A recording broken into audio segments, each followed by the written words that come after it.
सभी साथियों को मेरा प्यार भरा नमस्कार और आप सभी का आपके अपने YouTube channel mister DSR sir पर स्वागत है। और अब हम देखने जा रहे हैं एक्सरसाइज 5.2 AP क्लास 10th का question number 11। Question number 10th तक हम कल देख चुके थे, तो आइए देखते हैं। Which term of AP 315 27 39 will be 32 more than it's 54 term. मतलब ये जो गिवन हमारे पास AP है उसकी कौन सी टर्म उसी AP की 54th टर्म से 132 ज्यादा है ना। मतलब ये जो AP है इसमें ऐसी कौन सी टर्म है जो कि 54 टर्म से 132 ज्यादा है। ठीक है, तो गिवन AP हमारे पास है 3, 15, 27, 39 डैश डैश डैश। क्लियर है? ठीक है, यहां पर A इज इक्वल टू कितना 3 है, D इज इक्वल टू कितना 15 माइनस 3, मतलब D इज इक्वल टू हमारे पास कितना है 12। D इज इक्वल टू कितना 12। नाउ तो पहले तो 54th टर्म फाइंड आउट करना पड़ेगा कि वो है कितनी, उससे 132 टर्म ज्यादा है वो देखना पड़ेगा। तो नाउ 54th टर्म क्या हो जाएगी हमारे पास, A54 is equal to A plus 53 into D. तो हो जाएगा A54 is equal to A की प्लेस पे हमारे पास 3 है, 53 और D की प्लेस पे हमारे पास कितना है 12 है। तो क्या हो जाएगा हमारे पास यहाँ पर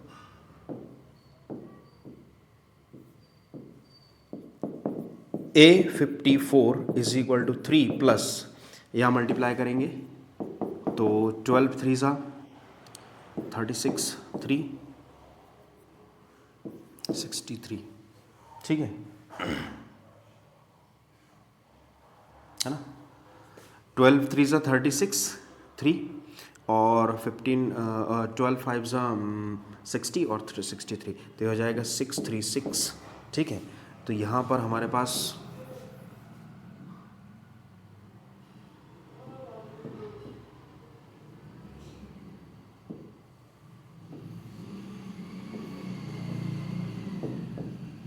जो A54 है,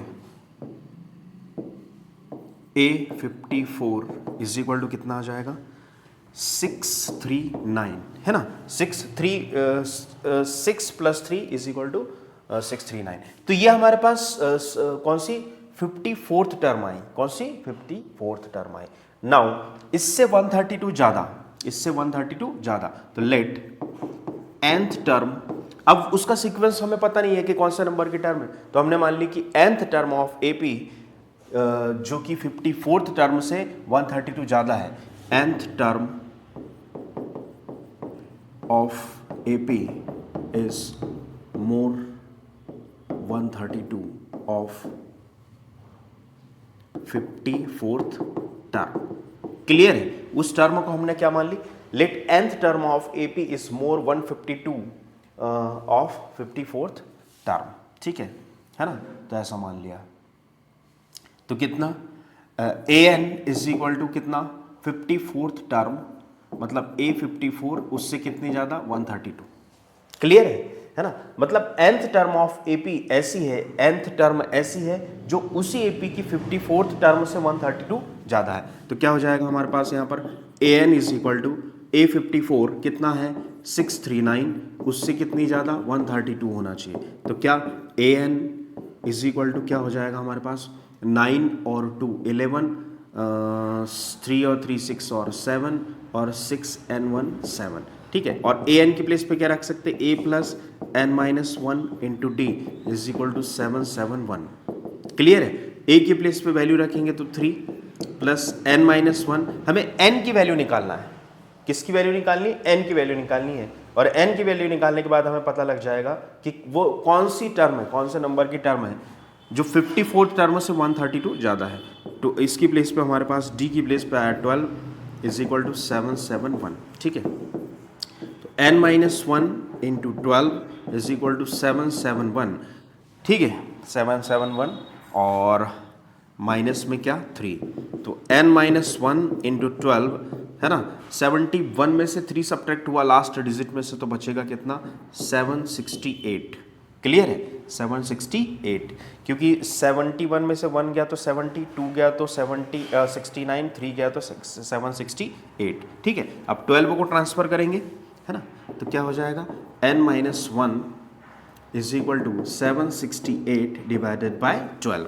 ये मल्टीप्लाई में था तो यहाँ जाके कायम हो जाएगा डिवाइड में। तो n-1 इज इक्वल टू कितने टाइम्स, ये इससे कट जाएगा, 6 टाइम्स 72 होता है ना, और बचा कितना 4, तो कितना 4 टाइम्स। क्लियर है, तो 64 टाइम्स कैंसिल हो जाएगा, तो n is equal to 64 plus 1, तो ये हो जाएगा n is equal to 65। Clear है, 65। सो कौन सी, hence 65th term is more 132 than what, 54th term of AP. Clear है, कौन सी टर्म है वो, 65 नंबर की टर्म है जो कि 54 टर्म से 132 ज़्यादा है। तो आई होप ये क्वेश्चन आपको समझ में आया होगा। Thank you.